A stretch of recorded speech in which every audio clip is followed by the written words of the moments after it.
Bismillahirrahmanirrahim. Assalamualaikum warahmatullahi wabarakatuh. Innal hamdalillah nahmaduhu wa nasta'inuhu wa nastaghfiruh wa na'udzu billahi min shururi anfusina wa min sayyiati a'malina may yahdihillahu fala mudilla lahu wa may yudlilhu fala hadiyalah.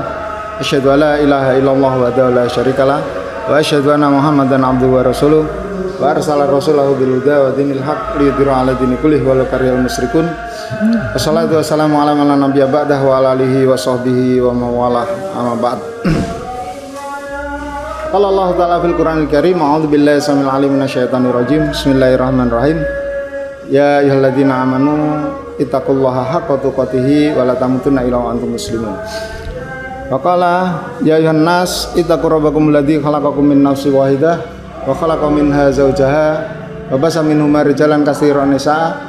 Wattaqullaha alladzi tasaaluna bihi wal arham innallaha kana 'alaikum raqiba.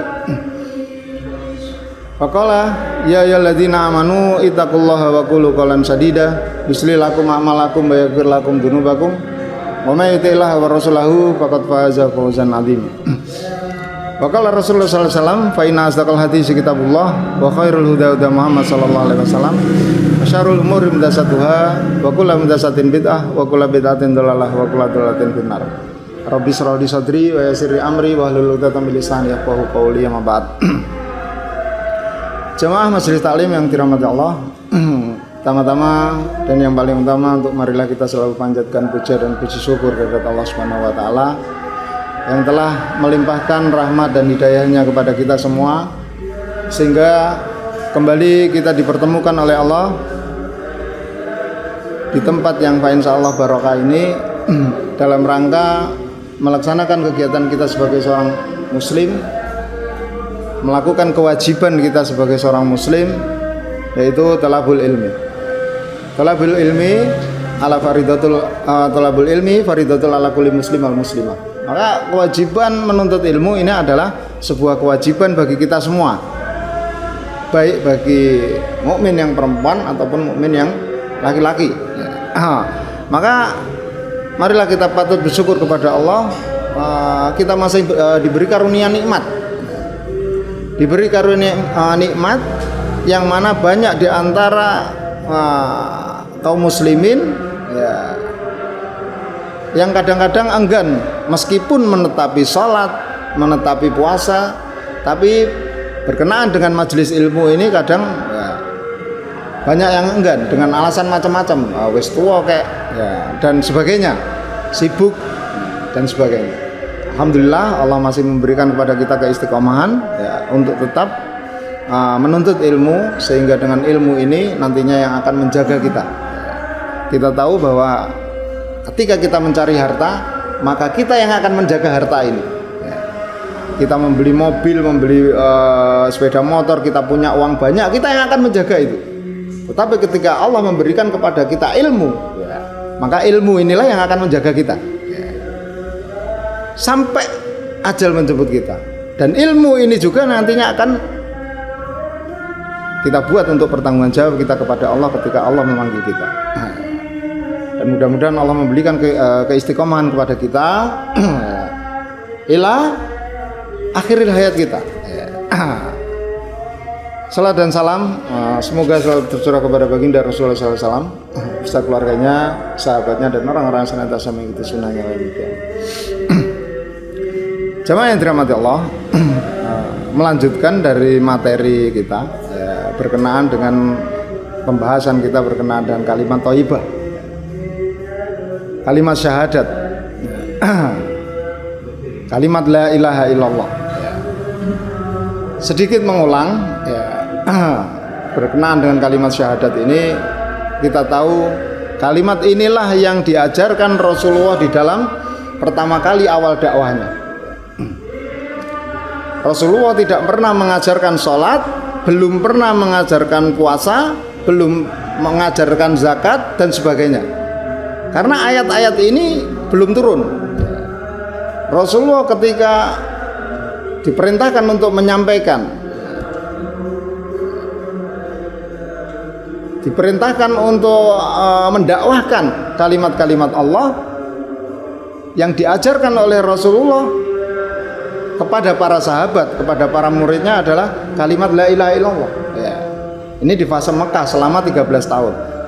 Karena kalimat la ilaha illallah ini adalah kalimat yang sebagai penguatan, sebagai pondasi bagi seseorang ketika dia memeluk Islam.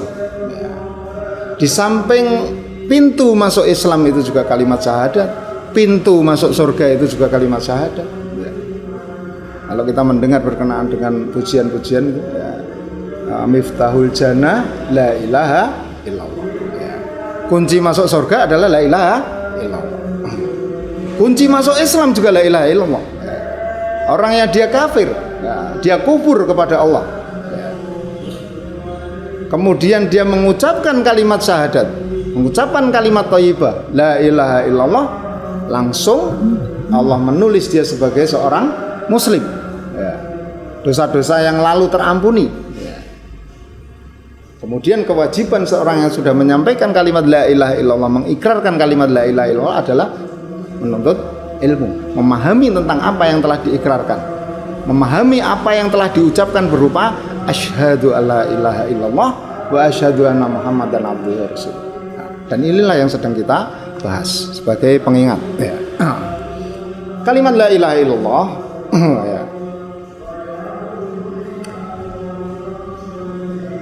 kalimat la ilaha illallah berkenaan dengan ini ada di dalam rukun Islam. Rukun Islam ada 5, syahadat, sholat, puasa, zakat, dan haji. Di dalam kelima-lima rukun Islam ini semuanya keyakinan dan amal.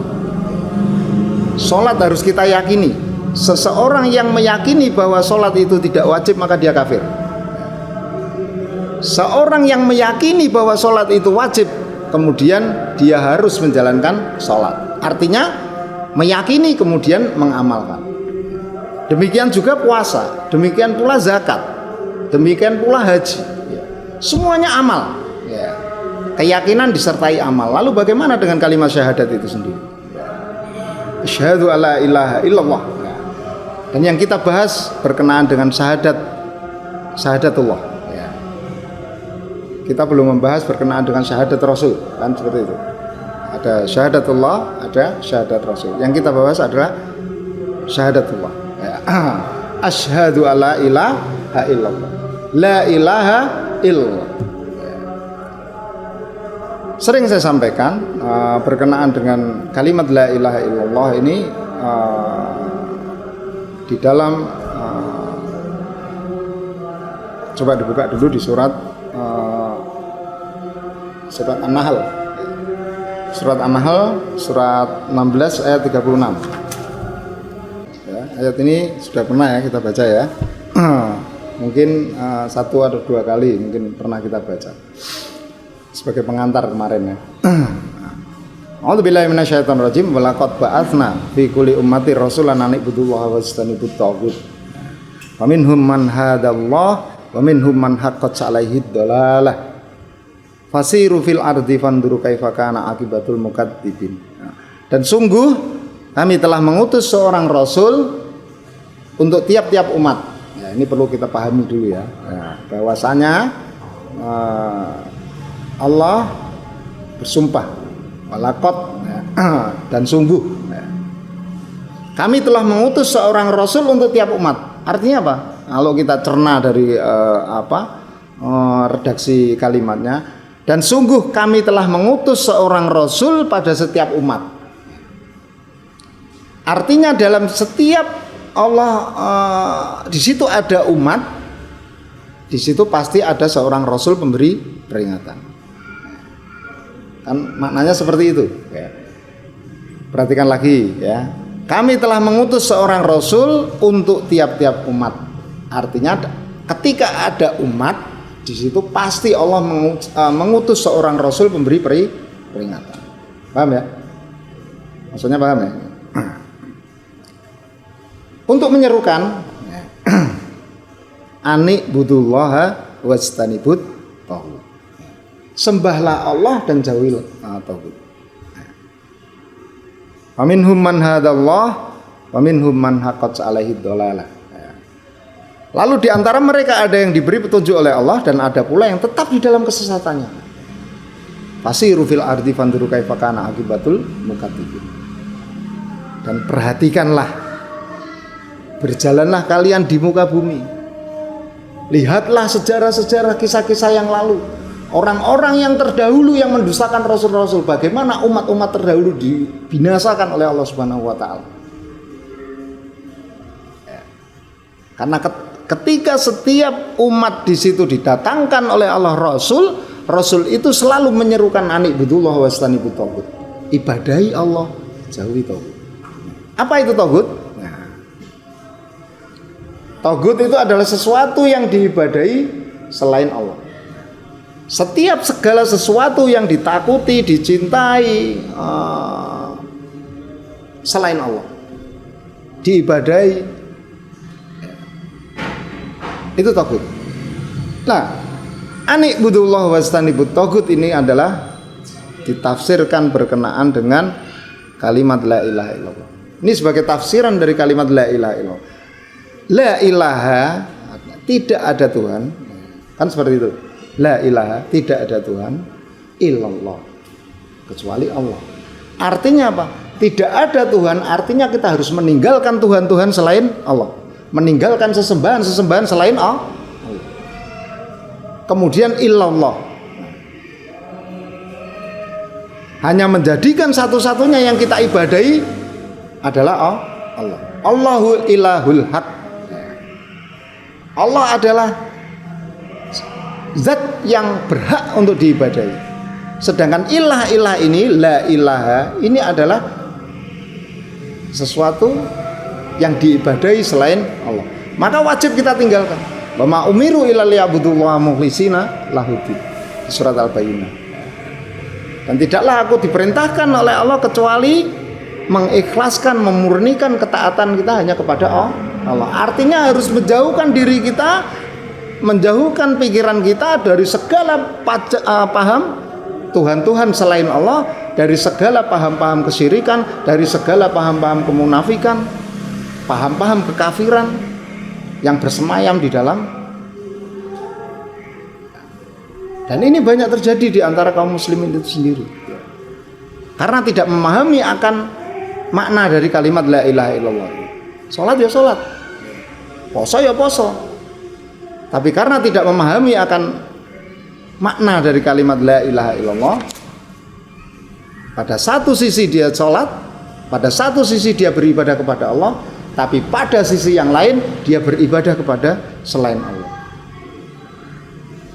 Dia meminta kepada kuburan, dia meminta kepada batu, dia meminta pada penghuni laut selatan, memohon, menolak bala, kemudian memberikan manfaat. Maka ani budullah, mengibadahi Allah harus dengan memurnikan ketaatan, artinya harus kita bersih dari syirik. Seorang yang dia beramal sebesar apapun, ketika akidahnya ini didasari dengan akidah kesyirikan, maka amal yang dilakukan ini bagaikan debu-debu berterbangan. Ya, kan ayatnya seperti itu, sering kita bahas. Ya. Innallaha la yaghfiru ayyushraka bihi wa yaghfiru ma duna dzalika liman yasha. Nah, sesungguhnya Allah tidak akan mengampuni dosa syirik, dosa mensekutukan Allah. Dan Allah akan mengampuni dosa selain syirik lima yasha, bagi yang Allah kehendaki. Artinya apa? Ketika seseorang dia terlibat di dalam kesyirikan, kekafiran, kemudian dia mati membawa kekafiran dan kemusyrikan itu, maka Allah tidak akan pernah mengampuni. Paham ya sampai sini ya? Tapi ketika seorang ini membawa dosa kemaksiatan, ya, tergantung Allah. Ya. Allah akan mengampuni, Allah mau mengampuni, maka dia akan diampuni. Allah mau menyiksanya dulu, maka orang ini akan diadab karena kemaksiatannya. Jadi dosa maksiat dengan dosa syirik beda, jauh. Ya. Tergantung dosa maksiat tergantung Allah mau mengampuni. Innallaha yaghfiru an yushraka bihi wa yaghfiru ma duna dzalika liman yasha. Dosa kemaksiatan, dosa selain syirik, Allah akan mengampuni bagi siapa yang dikehendaki. Tapi nek mati dalam kesyirikan, naudzubillah, ya, maka Allah tidak akan pernah mengampuni. Kembali ke permasalahan, artinya kalimat la ilaha illallah itu la ilah, tidak ada Tuhan. Artinya di sini di surat An-Nahl ini adalah wastanibut tauhid, jauhi tauhid, kafiri tauhid, jauhi Tuhan-Tuhan selain Allah. Illallah di dalam kalimat la ilaha illallah adalah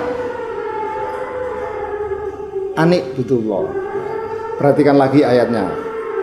Walaqad ba'atsna fi kulli ummatir rasulan anikbudullah wastanibut tauhid. Anikbudullah, ibadahi Allah, jauhi tauhid, artinya jauhi peribadatan kepada selain Allah. Peribadatan kepada selain Allah banyak. Tuhan-Tuhan selain Allah banyak. Dan itu yang banyak dipahami berkenaan dengan hal ini. Sehingga banyak kaum muslimin yang meskipun dia di satu sisi dia sholat, tapi di sisi lain dia terlibat kemusyrikan tanpa dia sadari. Ada buku yang namanya, ada kitab yang namanya murtad tanpa sadar. Ya seperti itu. Dia melakukan sebuah kesyirikan tanpa dia sadar karena dia beramal tanpa ilmu. Maka ini bahaya, ya, bahaya. Sesuatu yang akan membinasakan dirinya kelak di akhirat. Maka ilmu ini sangat penting, apalagi berkenaan dengan ilmu tauhid. Mentauhidkan Allah ini adalah sesuatu yang wajib kita pahami. Nah, jamaah yang dirahmati Allah, secara tidak langsung rukun di dalam syahadat ini sudah saya sampaikan tadi, bahwa rukun di dalam syahadat itu ada dua. Sebagaimana sholat itu ada rukunnya, ada syaratnya, dan juga ada pembatalnya. Zakat sama, ada syaratnya, ada rukunnya, dan ada pembatalnya. Puasa sama, ada syarat, ada rukun, dan pembatalnya.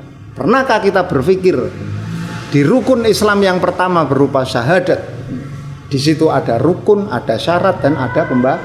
Sudahkah kita tahu?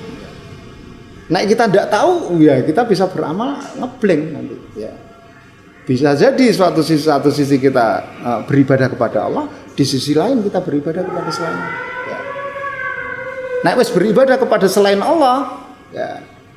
Tapi di satu sisi dia beribadah kepada Allah, maka inilah yang dinamakan musyrik. Ya. Kan iman-iman. Ya. Nek tahu. Kita bisa ancang-ancang, tapi tidak tahu ilmunya, ya. Kita akan terperangah nanti di akhirat. Lu jebule aku melakukan kemusyrikan. Alhamdulillah min. Oleh karena itu sebelum terlambat, ya, sebelum Allah memanggil kita, ya, maka wajib hukumnya seseorang untuk mengetahui ini, mengetahui apa yang telah kita ikrarkan berupa kalimat syahadatina asyhadu alla ilaha illallah. Ini belum Muhammadur Rasulullah loh, belum loh ya. Maka jamaah yang dirahmati Allah, rukun syahadat ini ada dua. Anikbudullah, artinya ibadailah Allah. Di situ ada menetapkan hanya satu-satunya Allah yang berhak diibadahi tanpa mensekutukan dengan sesuatu apapun. Rukun yang kedua adalah menafikan, menghilangkan dari pemikiran-pemikiran Tuhan-Tuhan selain Allah. Jadi ingat, rukun syahadat ada dua. Menafikan artinya harus menghilangkan Tuhan-Tuhan selain Allah di dalam kalimat la ilaha. Kalau di ayat ini wastanibut tauhid. Paham enggak ini? Paham enggak? Saya dulu ngerti takok sih. Ya, supaya nanti bisa saya lanjut. Paham enggak? Paham enggak? Gus? Wan? Insyaallah dari yang sampaikan bisa dipahami nggih? Ya. Saya lanjut. Rukun syahadat ada dua, yaitu meniadakan Tuhan-Tuhan selain Allah atau an-nafi, meniadakan Tuhan-Tuhan selain Allah. Kemudian an-nisbat, menisbatkan, hanya menjadikan satu Tuhan, yaitu Allah yang berhak diibadahi. Artinya di sini kita harus memurnikan ketaatan kita hanya kepada Allah Subhanahu wa taala. Dan yang kita bahas adalah berkenaan dengan Tuhan-Tuhan selain Allah. Kan seperti itu, ya kan? Tuhan-Tuhan selain Allah. Ya, kemarin sudah kita bahas berkenaan dengan alihah. Ya. Alihah ya, atau al-ilah itu sendiri. Alihah atau al-ilah itu artinya Tuhan. Baik itu Tuhan yang hak maupun Tuhan yang batil. Itu ilah. Ilah kalau di dalam Al-Qur'an itu terjemahannya adalah Tuhan. Rob di dalam Al-Qur'an terjemahannya adalah sama. Terus bagaimana cara kita membedakan antara ilah dan Rob? Kalau kita tidak kembali kepada Lughatul Arabiyah yang asli, ya. Bahasa Arab, maka kita tidak bisa untuk menafsirkan sendiri-sendiri. Maka kita kembali kepada tafsiran para ulama berkenaan dengan apa itu ilah, apa itu Rob. Rob sudah kita bahas, ya. Ilah juga sudah kita bahas. Apa itu ilah? Kemudian yang sudah kita bahas lagi adalah andat, yaitu tandingan-tandingan Allah. Yang ini harus kita hindarkan dari pemikiran kita. Ilah harus kita hindarkan, jelas, ya. Andat ini juga harus kita hilangkan. Andat ini tandingan-tandingan Allah, ya. Kemudian alihah, andat, arbab, ya. Terakhir arbab, ya. Arbab adalah Tuhan-Tuhan yang mengatur, Tuhan-Tuhan pengatur. Ini juga sudah kita bahas. Sekarang yang akan kita bahas berkenaan dengan malam hari ini adalah at-tauhid. Dan tadi sudah kita baca di dalam surat An-Nahl untuk kita benar-benar menjauhi tauhid. Apa itu tauhid? Tauhid tadi sebagaimana yang saya sampaikan adalah di awal tadi adalah segala sesuatu yang diibadahi selain Allah. Dan inti dakwah para rasul adalah ani'budullaha wastanibut tauhid. Coba disimak lagi ayatnya, ya. Masih di An-Nahl ayat 36. Walaqad ba'atsna fi kulli ummatir rasulan ani'budullaha wastanibut tauhid. Dan sungguh kami telah mengutus seorang rasul pada setiap umat. Sekali lagi, di dalam lingkup di situ ada umat, pasti Allah menurunkan seorang rasul pemberi peringatan. Semua rasul yang diutus oleh Allah untuk memberikan peringatan ini, peringatannya apa? Nah, untuk menyerukan ani'budullaha wastanibut tauhid. Artinya ani'budullaha wastanibut tauhid inilah inti dakwah para rasul. Semua para rasul menyampaikan ini. Semua para rasul menyampaikan kalimat la ilaha illallah. Jadi jangan salah, ya. Ada orang kadang dia muslim mengatakan bahwa Rasulullah Isa membawa paham Nasrani. Padahal kalau kita yakin dengan Al-Quran, ya, maka di dalam ayat ini setiap Rasul, ya, membawakan ani'budullaha wastanibut tauhid. Artinya mendakwahkan kepada umatnya adalah kalimat la ilaha illallah. Jadi bukan Rasulullah Isa bukan membawa ajaran Nasrani, tapi membawa ajaran la ilaha illallah, membawa ajaran kalimat thayyibah. Kalimat inilah nanti yang akan menyelamatkan kita kelak di akhirat. Menyelamatkan kita baik itu di dunia maupun di akhirat.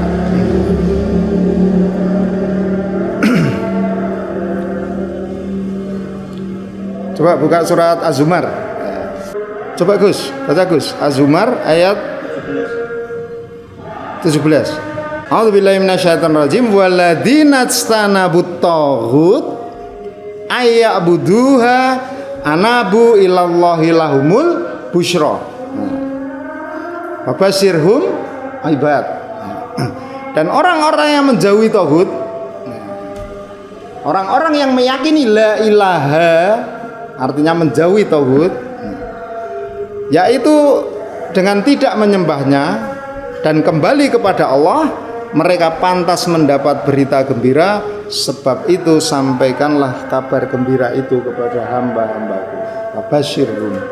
Ketika Allah sudah memberikan kabar gembira, tidak akan pernah ada lagi kabar-kabar buruk di dalam telinga kita. Kabar gembira dari Allah itu apa? Surga yang telah dijanjikan. Syaratnya wastanibut tauhid. Maka kita harus mengetahui apa itu tauhid. Siapa saja tauhid itu. Karena ini adalah inti dakwah para rasul, ya. Maka ilah, anda, arbab yang kemarin sudah kita bahas ini adalah mengerucutnya ke sini. Mengerucutnya kepada at-tauhid ini.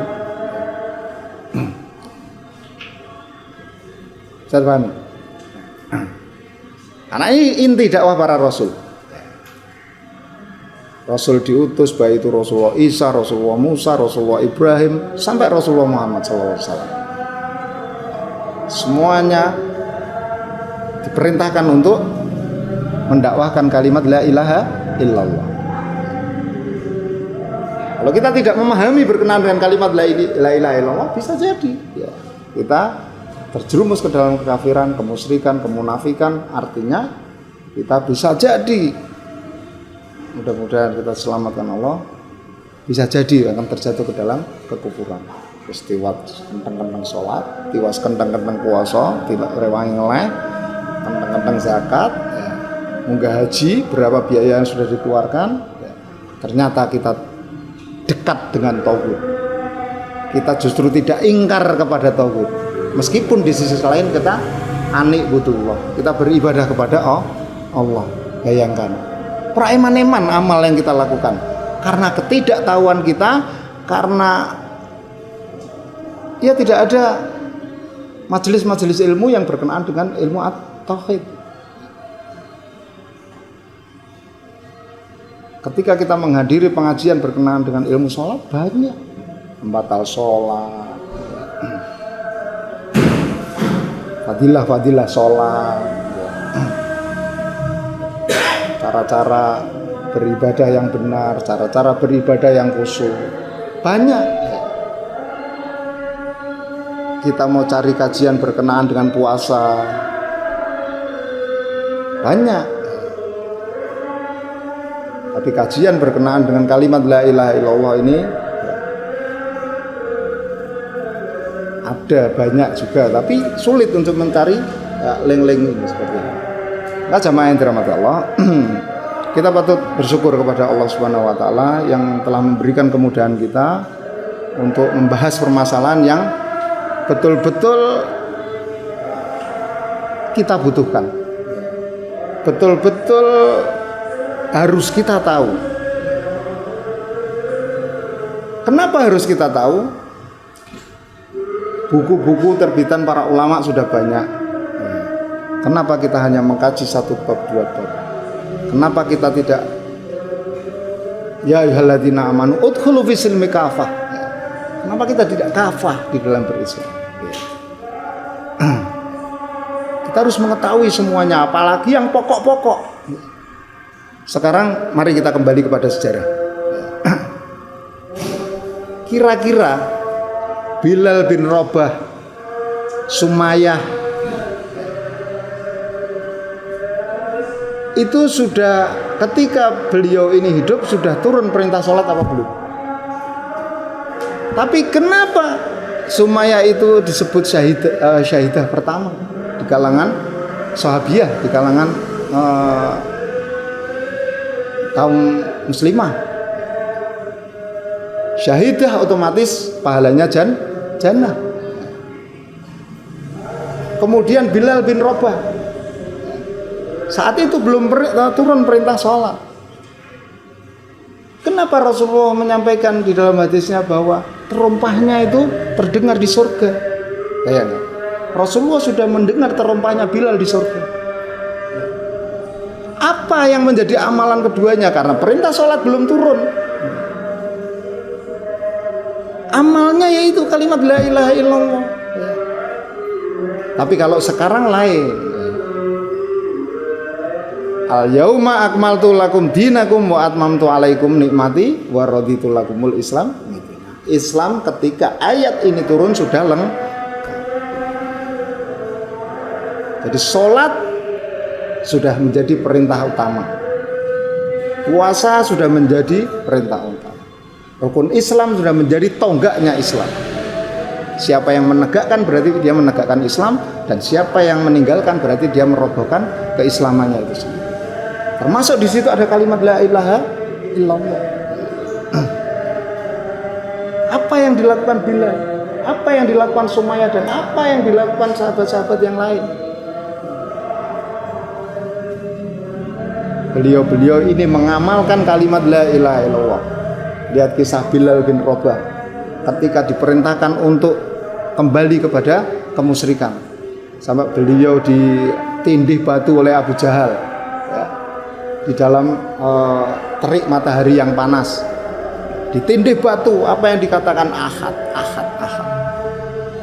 Amal inilah yang menjadikan padahal durung sholat ya. Sampai akhirnya dibebaskan oleh Abu Bakar, ditebus. Kemudian beliau Bilal bin Rabah menjadi tukang adzannya Rasulullah ketika di Madinah. Perintah sholat sudah turun. Sumayyah apa yang dilakukan? Sama ya. Sampai beliau disiksa oleh orang-orang Quraisy ya. Taruh pedang di tengah-tengah, kemudian kakinya dipentang, ada tali di kakinya, kemudian ditarik oleh dua kuda sampai terbelah badannya. Apa yang menjadi amalannya? Kalimat la ilaha illallah. Belum, syariat sholat belum turun. Tapi kalau sekarang ya, ketika syariat Islam sudah lengkap, kewajiban kita untuk sholat ya wis jadi sesuatu yang wajib ya. Bahkan ketika kita meyakini bahwa sholat itu tidak wajib, ya kita terjatuh ke dalam kekufuran. Dan sholat harus menjadi suatu tonggak yang harus kita tegakkan. Tidak ada urusan sholat ini rukshoh untuk ditinggalkan. Untuk keringanan ada. Ketika kita sedang dalam safar ada keringanan, bisa dijamak, bisa diqashar. Tapi kewajiban kita tetap mengerjakan. Ketika kita sakit, ya, tidak kuat berdiri, kita bisa duduk. Tidak kuat duduk, kita bisa berbaring. Tidak bisa berbaring, kita tetap diperintahkan untuk sholat meskipun hanya dengan isyarat. Tapi kewajiban tidak gugur, kecuali gila. Kita semua tidak gila. Maka kita tetap mempunyai kewajiban untuk melaksanakan sholat. Dan sebagai seorang laki-laki, kewajiban sholat adalah di masjid. Rasulullah SAW ketika perintah sholat turun, belum pernah beliau sholat 5 waktu itu di rumah, kecuali sholat sunnah. Bahkan sampai beliau menjelang ajalnya, menjelang kematiannya, sedang dalam waktu sakit pun beliau dipapah untuk mendatangi masjid. Tapi ketika beliau ini baru tidak sholat berjamaah ketika beliau sedang dalam kondisi yang benar-benar sudah mendekati sakaratul maut. Ini uswah kita, uswah hasanah kita, yang wajib kita contoh dalam segala hal. Termasuk sholatnya itu wajib kita contoh. Maka jamaah yang dirahmati Allah, pentingnya kita memahami berkenaan dengan ini, berkenaan dengan at-taghut. Ini sebagai sebagai materi pembukaan berkenaan dengan at-taghut itu sendiri. Karena taghut ini banyak. Coba dibuka lagi. Ini di surat Al-Baqarah ayat 256. A'udzubillahi minasyaitonirrajim. La ikraha fiddin. Qad tabayyana rusdu minal ghayy Famay yakfur bitaghut wa yu'min billah faqad istamsaka bil urwatil wuthqa lan fisama laha wallahu samiul alim. Tidak ada paksaan untuk memasuki agama Islam. Sungguh telah jelas jalan yang benar daripada jalan yang sesat. Ya, Allah sudah memberikan petunjuk iki lho jalan sing bener. Jalan yang sesat itu banyak. Sebagaimana yang dicontohkan Rasulullah ketika membawakan ayat wa anna hadza siratum mustaqim fattabi'uhu. Itu Rasulullah menggambarkan wa anna hadza siratum mustaqim, barisan lurus. Beliau menggaris di tanah, mencoret di tanah sesuatu yang lurus. Wa anna hadza siratum mustaqim fattabi'uhu, maka ikutilah jalan yang lurus ini. Jalan yang lurus adalah Al-Qur'an, as-Sunnah. Fattabi'u wala tatabi'u subula. Fatafarraqu bikum an sabili. Maka janganlah kamu mengikuti jalan-jalan. Nah, Rasulullah menggambar lagi. Di sampingnya jalan yang lurus itu ada jalan cabang. Berarti jalan kesesatan ini banyak. At-tauhid ini banyak. Nah, karena setelah itu Ama ya'fur bitauhid wa yu'min billah. Barang siapa yang ingkar kepada tauhid dan beriman kepada Allah, kembali kalimat la ilaha illallah ini disebut. Ama ya'fur bitauhid wa yu'min billah. Faqad istamsaka bil urwatil wuthqa. Maka dia telah berpegang pada buhul tali yang amat kuat, yang amat kokoh. Seorang yang dia berpegang teguh kepada ya'fur bitaghut yu'min billah, ini orang tersebut berpegang kepada buhul tali yang amat kuat yang tidak akan pernah putus. Dan buhul tali yang amat kuat ini ditafsirkan oleh para ulama dengan tafsiran berkenaan dengan kalimat la ilaha illallah.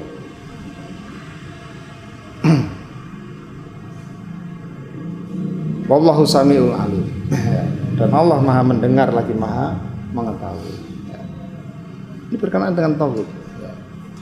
Maka ya'fur bitaghut wa yu'min billah ini harus menjadi pegangan kita. Karena Rasul diutus, inti para Rasul diutus untuk menyampaikan ya'fur bitaghut yu'min billah.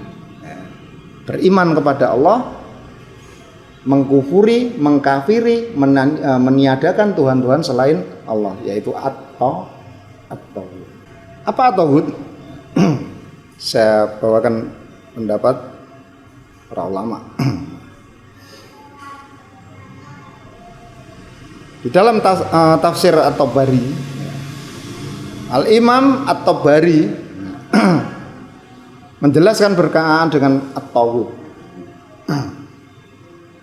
Paling benar beliau berkata,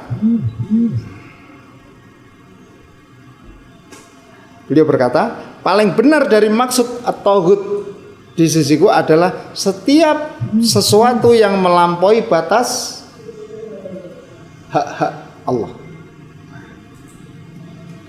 yang disembah selain Allah, baik melalui paksaan atau sukarela, dengan ketaatan yang penuh, baik yang disembah itu manusia, setan, berhala, dukun, dan sebagainya. Dan aku memandang asal tauhid dari perkataan orang yang berkata si fulan itu tagha.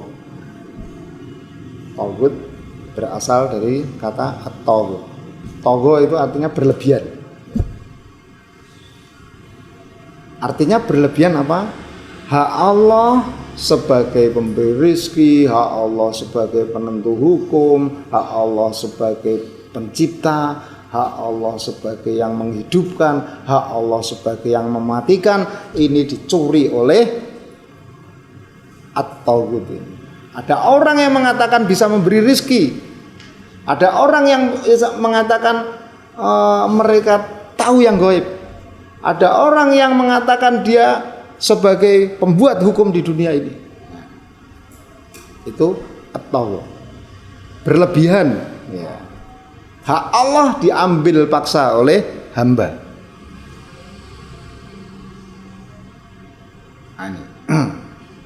Ini yang menjadikan dia dinamakan at-taghut.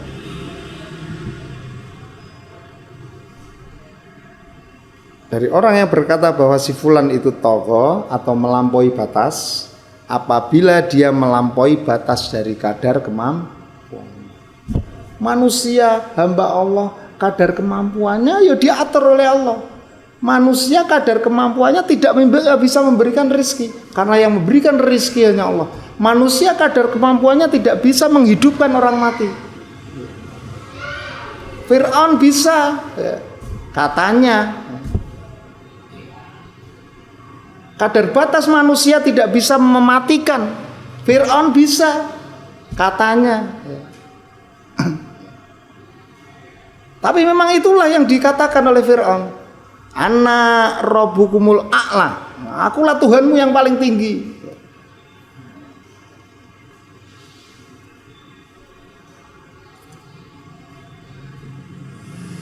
Kemudian Nabi Musa menjawab, Tuhanku yang menghidupkan dan mematikan. Aku pun bisa menghidupkan dan mematikan. Panggil dua tawanan ke sini. Ya. Yang satu saya bebaskan, dia akan hidup. Yang satu saya perintahkan Al-Gojo untuk membunuh, dia akan mati. Itulah cara menghidupkan dan mematikan. Ya. Tapi Rasulullah Musa diberikan ilham oleh Allah, ya, bahwa Tuhanku menerbitkan matahari, kemudian terdiamlah orang itu, karena dia tidak bisa malik, ya. Malik matahari terbit diganti tenggelam, tidak bisa, ya. Karena memang di luar batas kemampuannya. Itulah at-taghut. Taghut. Nah, ini menurut pendapat Imam at-Tabari.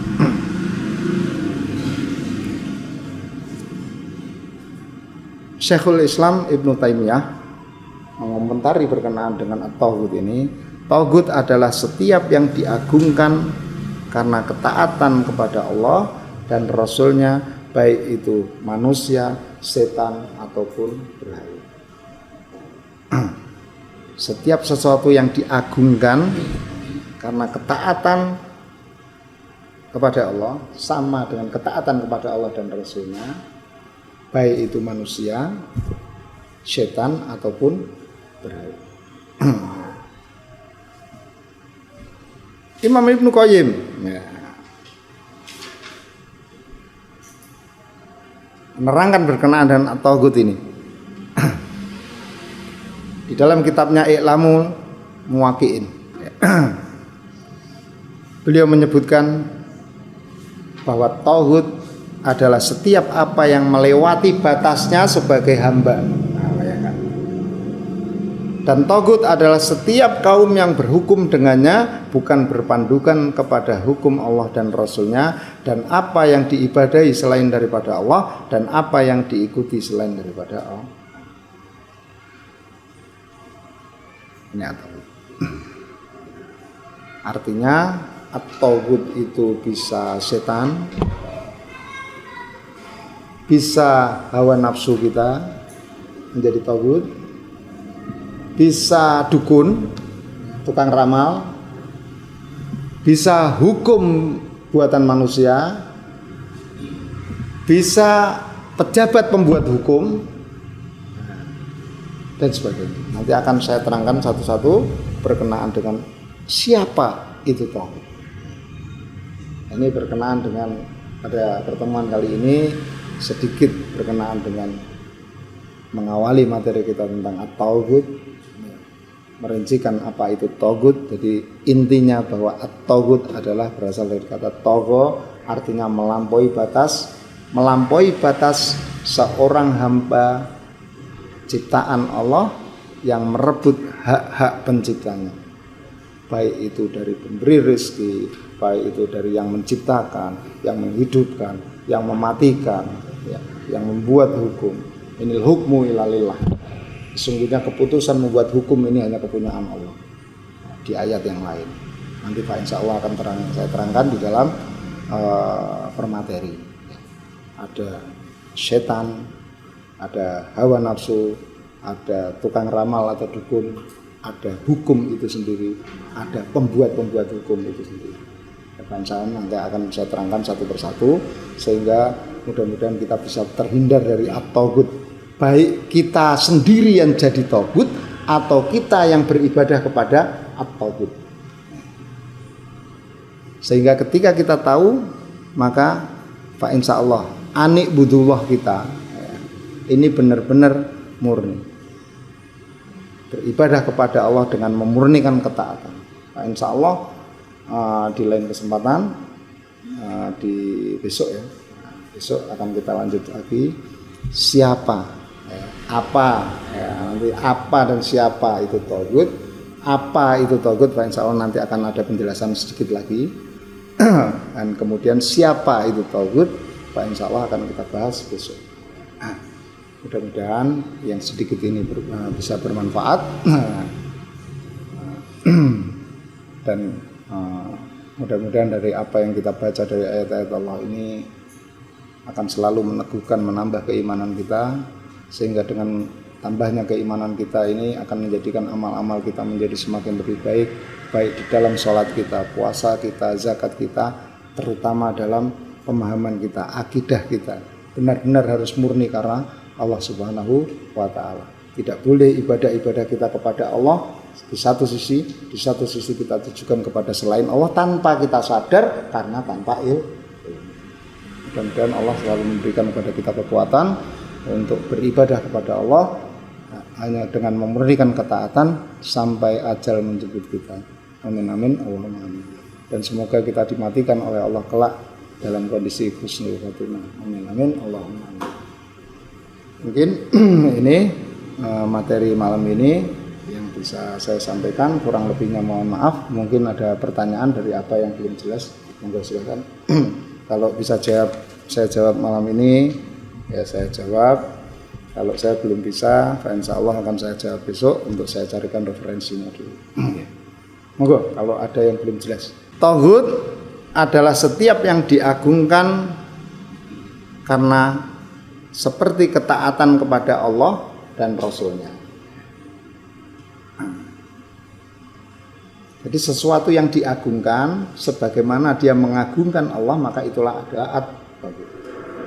Seorang yang mengaku dia bisa menghidupkan, kemudian dia menjadikan dia sebagai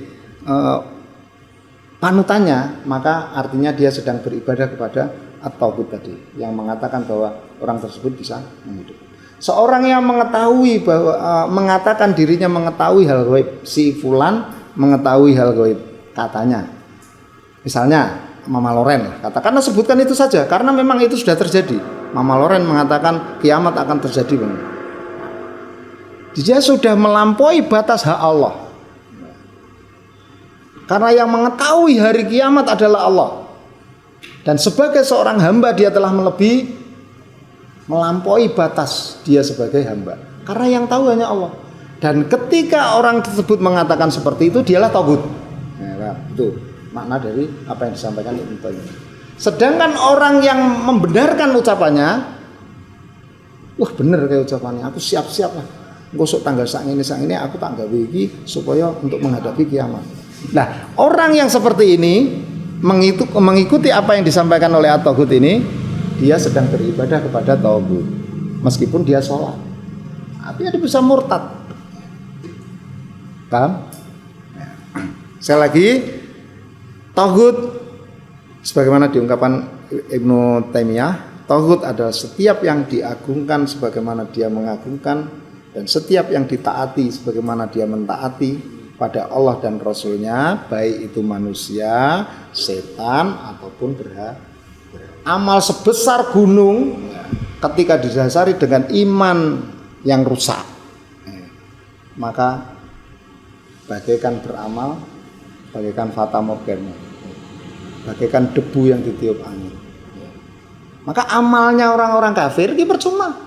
dia berinfak, dia bersedekah sebesar apapun, karena didasari dengan pemahaman yang salah menilai tentang Allah, ya, maka amalnya ra ana gunane. Innal ladzina kafaru min ahlil kitab wal musyrikina fi nari jahannam. Wes. Khalidina fiha, ditambahi oleh Allah. Fi nari jahannam. Orang-orang kafir dari ahli kitab dan orang-orang musyrik, ya. Orang kafir bagiannya adalah ahli kitab dan orang musyrik. Innal ladzina kafaru min ahlil kitab. Orang-orang kafir baik dari ahlul kitab dan dari orang-orang musyrik fi nari jahannam. Mereka tempatnya di jahanam. Khalidina fiha. Kekal di dalamnya. Maka beramal sebesar apapun ketika fahamnya diliputi kekafiran, ya ra ono nilainya. Kita hidup di dunia hanya sekali, dan sekali ini mari kita manfaatkan baik-baik. Tidak ada pengulangan lagi. Jangan sampai kita menyesal di akhirat, kemudian minta kembali dihidupkan lagi ke dunia. Itu ada ayatnya. Ya. Ada orang-orang nantinya yang akan menyesal di akhirat, ya Allah turunkan aku kembali kepada, hidupkan aku untuk aku beramal saleh. Bayangkan. Maka akidah ini harus benar-benar diperjuangkan. Harus benar-benar diperjuangkan dengan talabul ilmi. Mungkin ini yang bisa saya sampaikan. Sekali lagi pada kurangan saya mohon maaf. Kita tutup majelis ini dengan doa per majelis. Subhanakallahumma wa bihamdika asyhadu an la ilaha illa anta astaghfiruka wa atubu ilaik. Billahi taufiq wal hidayah. Assalamualaikum warahmatullahi wabarakatuh.